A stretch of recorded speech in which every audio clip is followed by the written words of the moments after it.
At exactly 4:57 a.m., the sound came again, 3 hard knocks, slow and deliberate, like someone counting down to something I didn't understand yet. I woke up instantly. Not groggy, not confused. Alert.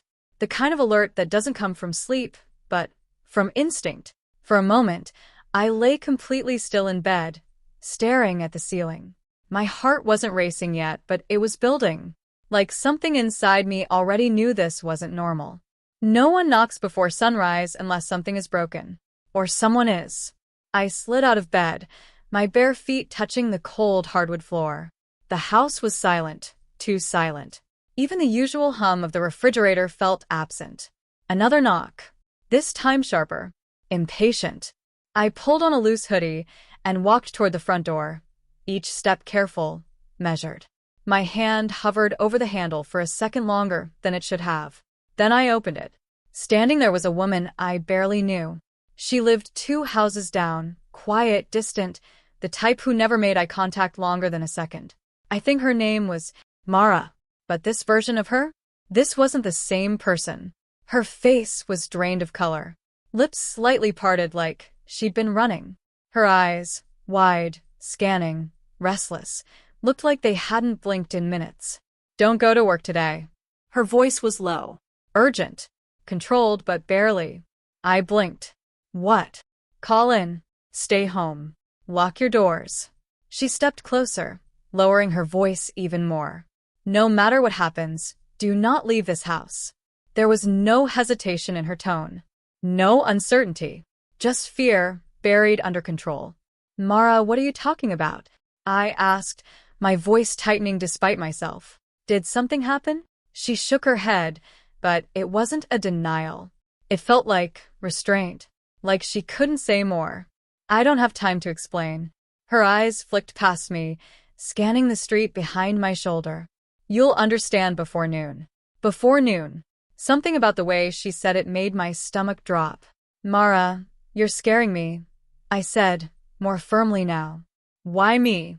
Why are you telling me this?" For a split second, just a second, her expression changed. Not fear. Not urgency. Something deeper. Regret. "Because you weren't supposed to wake up here today." My breath caught. What is that even? But she was already stepping back. Fast. Like she'd said too much. She turned without another word and walked away. Quick. Purposeful. Never looking back. I stood there in the doorway, frozen. The sky was just beginning to lighten, soft gray bleeding into pale blue. Birds hadn't even started yet. Everything felt paused, like the world was holding its breath. Slowly, I closed the door, locked it, then locked it again. My name is Elara Vance. I'm 34 years old. I work as a risk analyst for a private investment firm in downtown Manhattan. My life, up until this moment, had been painfully predictable, structured, controlled, safe. At least that's what I thought. 3 months ago, my mother died suddenly. Official cause? Cardiac arrest. But the week before she died, she kept trying to tell me something. Over and over. "Elara, there's something about you you don't know." I thought it was grief talking. Stress. Paranoia. I was wrong. Because after she died, things started happening. Small things at first. A black SUV parked across from my house for hours. Calls from unknown numbers. No voice on the other end. Emails asking if I'd be present on site Tuesday. Watching. Waiting. Planning. I didn't understand it then.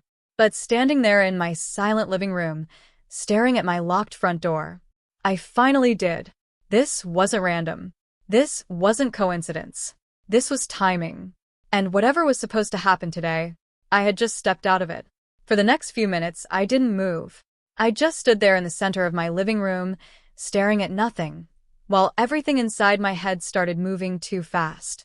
"You weren't supposed to wake up here today." Mara's words kept echoing, looping, tightening around my thoughts like a vice. I forced myself to breathe. Slow, controlled, logical. If she was wrong, then I'd lose a day of work. That was it.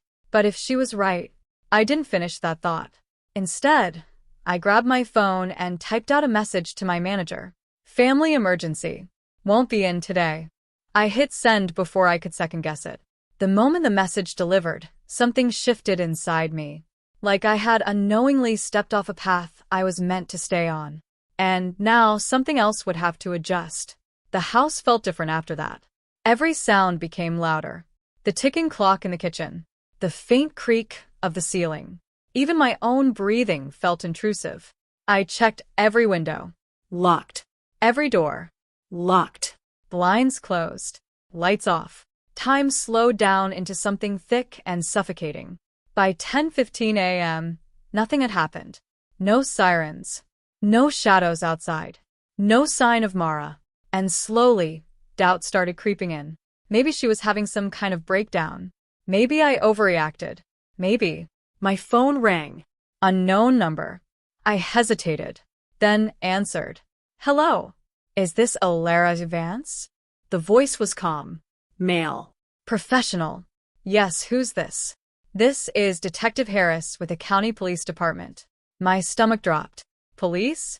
Ma'am, I need to ask, are you currently at home? Something in his tone made my grip tighten on the phone. Yes, why? There was a brief pause. Then, are you aware of the incident that occurred at your workplace this morning? My mind went blank. What incident? Another pause. Longer this time. Careful. Measured. At approximately 8:10 a.m., there was a violent event inside your office building. Multiple individuals were injured. He exhaled softly.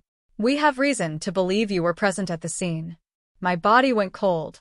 That's not possible, I said instantly. I didn't go to work today. Silence. Not confusion. Not surprise. Just silence. Ms. Vance, he continued, his tone shifting slightly. Security footage shows your vehicle entering the parking garage at 8:02 a.m. My heart slammed against my ribs. That's wrong. Your access card was used to enter the building. You were logged on the 3rd floor shortly before the incident. My knees felt weak. I grabbed the edge of the table to steady myself. I'm telling you, I've been home all morning, I said, my voice tightening. Someone must have cloned it or something. Another pause. Then he asked something that hit harder than everything else. Can anyone verify that? I looked around. Empty walls. Silent rooms. No witnesses. No proof. No, I whispered. His tone hardened, just slightly. Ms. Vance, items belonging to you were recovered near the scene. My chest tightened. What kind of items? A personal badge. And he hesitated. A partial fingerprint match on a surface near where the incident began. That didn't make sense. None of it did. I wasn't there, I said again more firmly now, but even I could hear the crack forming underneath my words. Because this wasn't just a mistake. This was constructed. Then something hit me. Hard. My car, I said quickly. Did you see who got out of the vehicle? A pause. The footage is partially corrupted, he replied. We can confirm the license plate, but not the driver. Of course. Of course it was. My pulse spiked. This wasn't random. This was planned down to the smallest detail. Units are on their way to your location now, he added. Please remain where you are. Remain. Wait. Be found. The call ended. And suddenly, everything Mara said snapped into place. Don't leave the house. You'll understand before noon. I wasn't being protected from something outside. I was being positioned, framed. I turned slowly toward the front window. And for the first time, I noticed the black SUV parked across the street. Engine running. Waiting. The black SUV across the street hadn't moved. That was the first thing I noticed. The second thing I noticed was that I had noticed it too late. It had already been there long enough to become part of the scenery. Like it belonged. Like it had always been there. My breath slowed without my permission. I stepped back from the window, keeping my body low instinctively, as if being seen through glass was already a mistake. My phone buzzed again. Unknown number. I didn't answer this time. Instead, I stared at it vibrating on the table like it was alive. Then, knock. Not loud. Not aggressive. Controlled. Precise. I froze. Another knock. Same rhythm as before. 3 beats. Pause. 2 beats. My blood turned cold. That pattern wasn't random. It was recognition. Someone who knew I was inside. Elara, a voice came from outside. Calm. Familiar. Too familiar. I know you're there. My throat tightened. That voice. Not the detective. Not Mara. It was someone else. Someone who had never been in my life, but somehow felt like they had. Elara Vance, the voice repeated. Open the door. We don't have much time. My feet didn't move. My mind did. Fast. Too fast. If I opened the door, I didn't know what I was opening it to. If I didn't, they would come in anyway. I backed away slowly, eyes locked on the door. Who are you? I finally called out. A pause. Then, the only person who can keep you alive right now. That was not reassuring. That was worse. A faint sound like a shift in weight came from outside. He was still there, waiting, not forcing. Which meant he didn't need to. I'm not opening the door, I said firmly. A long silence followed. Then, good. That confused me more than anything else. Because people who were a threat didn't say good when you resisted them. A soft exhale came through the wood. I was told you'd be smart, he said. Your mother was right about you. My heart stopped. My mother? The air outside seemed to tighten. Yes, he said. Which is why I need you to listen carefully. I didn't answer. I'm going to say something now that will sound impossible, he continued. But if you dismiss it, you will not survive the next hour. My fingers curled into my palm. Go ahead, I said quietly. A pause. Then, the incident at your workplace was not an attack. My stomach dropped. It was a cleanup. The words didn't compute at first. Cleanup. Not attack. Not accident. Cleanup. What are you talking about? I whispered. They removed everyone who was linked to your file, he said. Everyone except you. My mind spun. My file, what file? Another pause. Then, your existence was logged under a classified program your mother tried to expose before she died. My breath stopped completely. No. No, that wasn't possible. My mother was a librarian. A quiet woman. A normal life. This wasn't her world. You're lying, I said, but my voice lacked force now. No, he said simply. I'm the one who helped her collect the evidence. Silence hit like a wall. Then he added something worse. And I'm the one who got her killed. My legs nearly gave out. Outside, a car door closed somewhere down the street. Then another. They were closing in. I don't have time to explain everything, the voice said urgently now. But if you stay in that house, they will take you. If you run, they will track you. So you have one option. My pulse hammered. What option? A pause. Then, you come with me. And you find out what you actually are. A new sound entered the silence. Far away, but growing. Sirens. Multiple. Approaching fast. The man outside spoke faster now. They're already rerouting to your location. Elara, make a choice now. My hand trembled near the lock. Every instinct screamed danger. But something else screamed louder. Curiosity.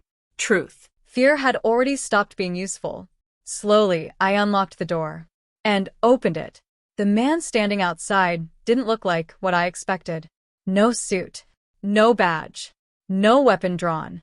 Just a dark jacket, slightly worn, and eyes that looked like they had seen too many versions of the same ending. He didn't smile. He didn't relax. He just looked at me like I was something fragile and dangerous at the same time. You shouldn't have opened the door, he said quietly. You told me to. I shot back. A faint flicker of something, almost respect, passed through his expression. Fair point. Behind him, the black SUV was now idling directly in front of my house. The driver didn't get out. He didn't need to. We need to move, the man said. Not until you tell me who you are. A pause. Then, my name is Adrian Cross. Nothing about that name meant anything to me, but the way he said it made it feel like it should. I worked with your mother, he continued, and I helped her hide you when the first extraction order was issued. Extraction order. Like I was a file, not a person. My mind struggled to process it. You're saying I was being monitored my entire life? Not monitored, he corrected. Managed. a cold wave ran through my body. Adrian glanced past me into the house. "They're tracking your phone right now," he said. "And your car GPS. We need to leave on foot." "I don't have a car," I muttered. "That's good," he replied. "Means they underestimated you." That didn't feel like a compliment. The sirens were closer now. Too close. Adrian stepped slightly aside. "Last chance," he said. "You stay, they erase you. You come, you learn why they can't let you exist." I stared at him, then at the empty street, then back at him. And for the first time in my life, I chose uncertainty over safety. "Fine," I said. "But if this is some kind of—" "It's worse," he interrupted. Then he turned and started walking. And I followed. We didn't take the main road. We cut through alleys, backyards, fences. Every step felt like leaving behind a version of my life that I could never return to. At one point, I looked back. My house was already being surrounded. Unmarked cars. Men moving without urgency. Because they already believed they had me. "They think you're still inside," Adrian said. "Am I safe?" He didn't answer immediately. "That depends on whether they believe I exist." That didn't help. We reached a parked van under a highway overpass. Inside, the engine was already running, waiting, like it had known I would come. As I climbed in, Adrian finally said the thing I didn't want to hear. "Everything you think you know about your life," he said, "was designed." I swallowed hard. "Designed by who?" He looked at me for a long moment.